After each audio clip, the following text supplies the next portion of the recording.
नमस्कार, आप देख रहे हैं सिटी पोस्ट लाइव और मैं हूं आशुतोष। बिहार की सियासत इस वक्त अपने उबाल पर है, अपने चरम पर है। दोनों ही गठबंधन, चाहे वो एनडीए हो या महागठबंधन हो, दोनों ही तरफ राजनीति जोरों पर है। आरोप प्रत्यारोप भी शुरू हो गया है और प्रत्याशी अपने अपने नंबर बनाने के चक्कर में, टिकट प्राप्त करने के चक्कर में लगे हुए हैं। और बिहार की सियासत उबाल पर हो और उस वक्त में एक ऐसे नेता का जिक्र ना हो, नेता का नाम मैं डिस्क्लोज बाद में करूंगा, जिनका बिहार के राजनीति से एक पुराना नाता रहा है, तो बिहार की राजनीति अधूरी है। जी हां, मेरे साथ हैं गरीब जनता दल सेकुलर के अध्यक्ष साधु यादव जी। बिहार की राजनीति से इनका बहुत पुराना नाता रहा है और अभी भी ये सक्रिय हैं बिहार की राजनीति में। सबसे पहले आपका बहुत बहुत स्वागत है साधु जी। Thank you. और सबसे एक संक्षिप्त टिप्पणी मैं पहले तो चाहूंगा कि वर्तमान में जो बिहार की दोनों ही गठबंधन की राजनीति है उस पर पहले कुछ कहिए, फिर मैं आपके दलों की राजनीति के बारे में बाकी सवाल करूंगा। क्या कहना चाहते? ये जो दोनों वर्तमान में जो दोनों दल की स्थिति है अभी, जो जैसे महागठबंधन में अब तक सीट शेयरिंग का फार्मूला नहीं सुलझा है, एनडीए में सीटों का फार्मूला सुलझ गया, तो लेकिन आरोप प्रत्यारोप बीजेपी वाले जेडीयू पे लगा रहे हैं, जेडीयू वाले बीजेपी पे लगा रहे हैं कि मेरा सीट काट दिया। शहनवाज हुसैन का टिकट कट गया, गिरिराज सिंह नाराज हो गए हैं। नहीं, दूसरे पार्टी के लोगों का टिकट कट गया नहीं कट गया, उसमें हमको कमेंट करने का कोई ज़रूरत नहीं है। हम अपनी बात रख सकते हैं, अपनी बात बोल सकते हैं। और बिहार की जनता को मैं होली का मुबारकबाद देना चाहता हूं। हालांकि हमारे देश में बिहार के अंदर बहुत हमारे जो घटना हुई है सर्जिकल स्ट्राइक का, तो उसके चलते लोग होली नहीं मना रहे हैं। लेकिन होली त्यौहार है, पर्व है, इसलिए आदमी मुबारकबाद दे देता है। और जहाँ तक सवाल है पार्टियों का, जो अभी गठबंधन का, एनडीए का और महागठबंधन का, तो महागठबंधन का तो स्थिति अभी दिखाई दे रहा है कि कभी आगे कभी पीछे ही हो रहा है। और एनडीए गठबंधन का जो रूपरेखा जो बना है उसमें विचित्र कहानी है। और हमको लगता है कि जदयू वाला बीजेपी को हराएगा, बीजेपी वाला जदयू को हराएगा, ये लगता है, जिस तरह से लक्षण दिखाई दे रहा है। आप खबर है कि वाल्मीकि नगर से आप चुनाव लड़ सकते हैं, कितनी सच्चाई है इस खबर में? नहीं, ये बात सही है कि वाल्मीकि नगर से चुनाव लड़ने का हमारा मन मियाज फिट है। हम वाल्मीकि नगर से लड़ेंगे और हमारा पार्टी है गरीब जनता दल सेकुलर, हम अपने पार्टी से अपना वाल्मीकि नगर, वहाँ समीकरण भी हमारा अच्छा है, मजबूत है। करीब 3 लाख यादवों का वोट है और 3 लाख मुसलमानों का भी वोट है और 1,74,000 हमारे दलित समाज, जो चमार जाति से आते हैं, उनका वोट है। और थारू लोगों का 1.5 लाख करीब वोट है और ब्राह्मणों की 50,000 के आसपास वोट है और 80,000 कुशवाहा जाति के लोगों का वोट है। ये रेशियो है वोट का। तो हमारा वोट का समीकरण ज़्यादा है वहाँ पर, इसलिए यादव, मुसलमान और दलित और वगैरह वगैरह और पिछड़ी जाति बहुत हैं, छोटी छोटी जातियाँ बहुत हैं।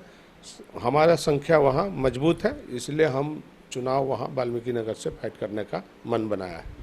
आपके दल से सिर्फ आप ही चुनाव लड़ेंगे या और भी कोई प्रत्याशी उतारेंगे मैदान? और हम उतार रहे हैं प्रत्याशी, हमारा वाल्मीकि नगर और मोतिहारी, मुजफ्फरपुर, महाराजगंज वगैरह वगैरह बहुत जगह सीट है जहां हम लड़ाएंगे। अच्छा, तो क्या मुद्दा लेकर आप इस बार जो 2019 का आम चुनाव है उसमें क्या मुद्दा लेकर उतरेंगे? क्योंकि दोनों ही तरफ, एक तरफ महागठबंधन है, एक तरफ एनडीए है, और वाल्मीकि नगर पर विशेष तौर पर आप जब खुद ही लड़ रहे हैं तो किस मुद्दे के साथ? मुद्दा तो स्पष्ट है। हम लोग समाजवादी विचारधारा के जो लोग हैं, तो स्पष्ट मुद्दा है। हम तो पिछड़ा, गरीब, दलित सबकी बात करते हैं और जो बाकी लोग जो बात करते हैं वो सिर्फ बात करते हैं, करते नहीं हैं। और हम करके दिखाने वाले में से लोग हैं। तो यही फ़र्क है हम में और उन लोगों में। जैसे अगर लोकसभा चुनाव के बाद जो चुनाव परिणाम अगर आपके पक्ष में आता है और गठबंधन की स्थिति बनती है, किसी सरकार को आपकी सहयोग की ज़रूरत पड़ती है, तो किस गठबंधन के पास जाना पसंद करेंगे आप? देखिए, ये तो अभी गाछे कटहर उठे तेल, पानी में मछलियाँ नौ गुड़िया हिस्सा। अभी इस पर तो कोई कमेंट करना हमारी बस की बात नहीं है। जनता हमको चुनाव जिता के भेजेगी तो जनता से पूछ लेंगे कि हमें कहाँ रहना है, बस। एक दो और सवाल है कि जिस तरीके से महागठबंधन में स्थिति स्पष्ट नहीं हो पा रही, आरजेडी और कांग्रेस में ठन गई है, तो आप समझते हैं कि एनडीए के लिए, मैं बाकी दूसरे जहां से आप प्रत्याशी नहीं उतारेंगे, मैं उन सीटों के लिए और पूरे बिहार के लिए बात कर रहा हूं और देश के लिए, कि एनडीए के लिए विशेष तौर पर बिहार में यूपीए या महागठबंधन कितनी बड़ी चुनौती है? क्या टक्कर दे पाएगी जो वर्तमान परिस्थिति है, जिस तरीके सीटों के लिए मारामारी हो रही है? अब सीटों का मारामारी देखिए, वर्कर जो होता है दल का, पार्टी का, वो रीढ़ होता है। और आजकल सिस्टम अनेकों पार्टियां में हम देख रहे हैं कि टिकट माफियाओं को दिया जा रहा है, वर्कर को छोड़ दिया जा रहा है। वो इतना बरसों से लगातार खड़ता है, पार्टी का झंडा उठाता है, चाहे किसी भी पार्टी का वर्कर हो। तो हमारा तो स्पष्ट है कहना कि दल के, पार्टी के वर्कर को लड़ाना चाहिए, सभी पार्टियों को। लेकिन कोई ठेकेदार बन गया, पैसा कमा लिया, तो उसको टिकट दिया जा रहा है। कोई सब पार्टी में वही स्थिति कमोबेश हम देख रहे हैं। लेकिन समाजवादी विचारधारा के जो हमारे आदरणीय नेता मुलायम सिंह यादव थे, कभी इस तरह का आचरण को उन्होंने डेवलप नहीं होने दिया अपने प्रदेश में। और वो लोग लोहिया विचारधारा के लोग थे। वो लोग गरीबों को टिकट दिया और चुनाव जितवा के लाया।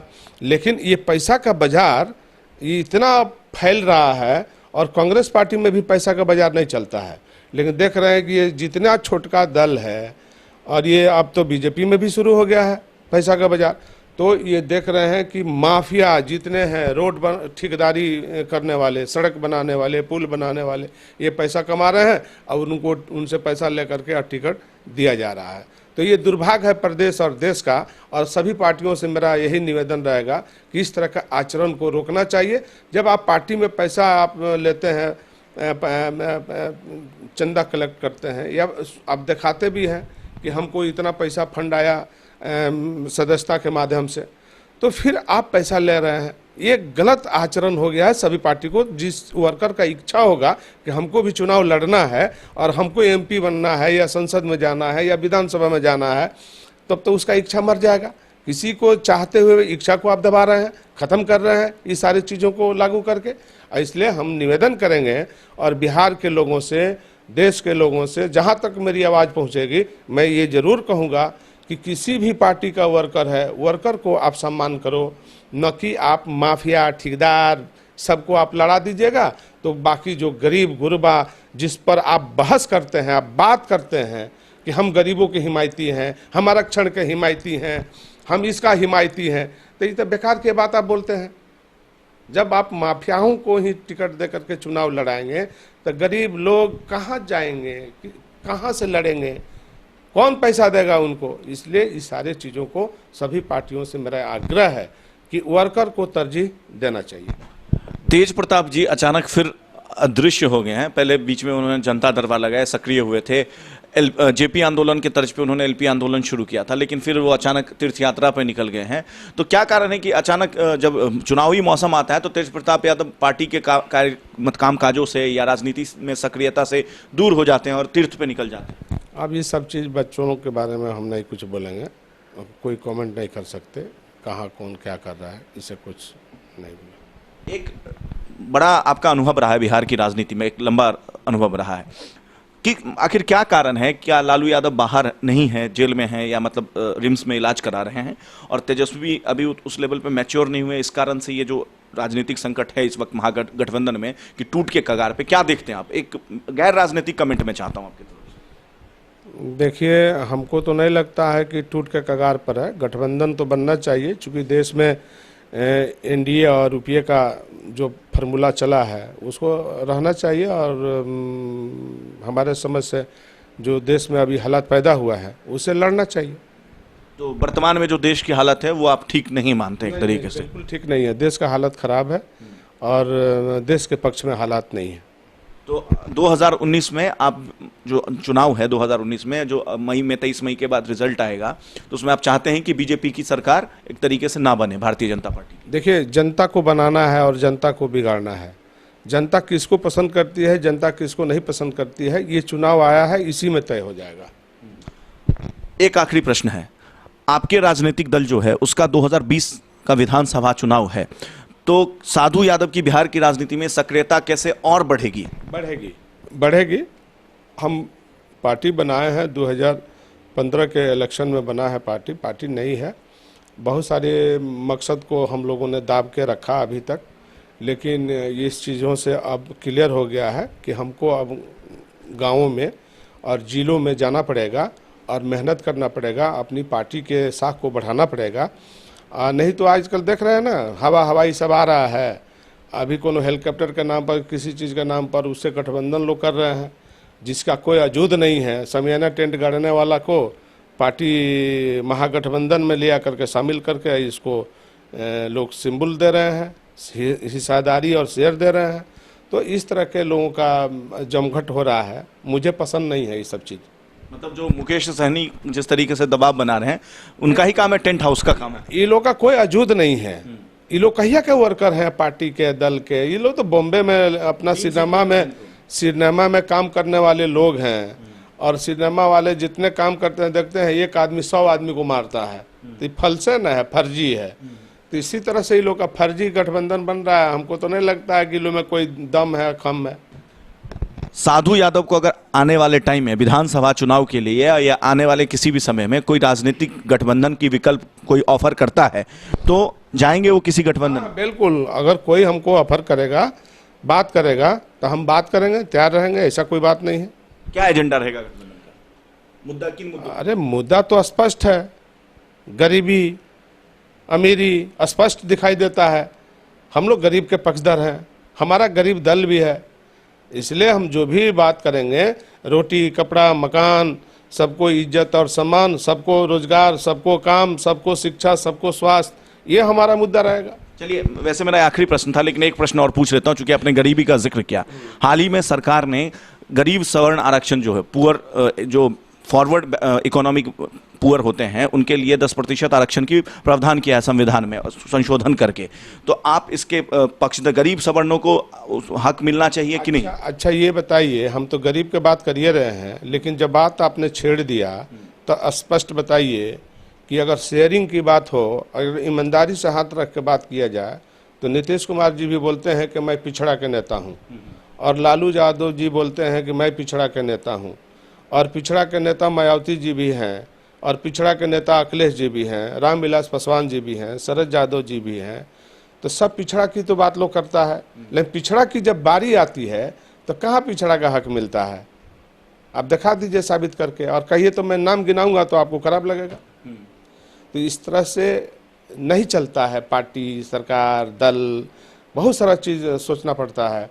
अभी हम गिना देंगे तो अभी जदयू का कितना शेयर कहाँ गया, आरजेडी का कहाँ शेयर कहाँ जा रहा है, और बीजेपी के शेयर कहाँ से कहाँ जा रहा है, तो ये स्पष्ट हो जाएगा। तो ऐसा हम नहीं चाहते हैं। हम चाहते हैं सबको मान और सबको रोजगार, सबको काम, सबको सम्मान। चलिए, हमसे बात करने के लिए बहुत बहुत शुक्रिया। तो ये थे साधु यादव, जिनका स्पष्ट रूप से ये कहना था कि सबको मान सम्मान मिलना चाहिए, पिछड़ों को उसका हक मिलना चाहिए। इसी एजेंडे के साथ तो बिहार गरीबों का हक मिलना चाहिए, गरीबों का हक मिलना चाहिए। उनका कहना है कि किसी भी समुदाय से हो, किसी भी मजहब से हो, किसी भी धर्म से हो, सबको गरीबी के आधार पे उनको हक मिलना चाहिए। और इसी एजेंडे के साथ वो बिहार की राजनीति में आगे और भी सक्रिय होंगे। कैमरा सहयोगी कृष्णा के साथ Ashutosh Jha, city post live, Patna.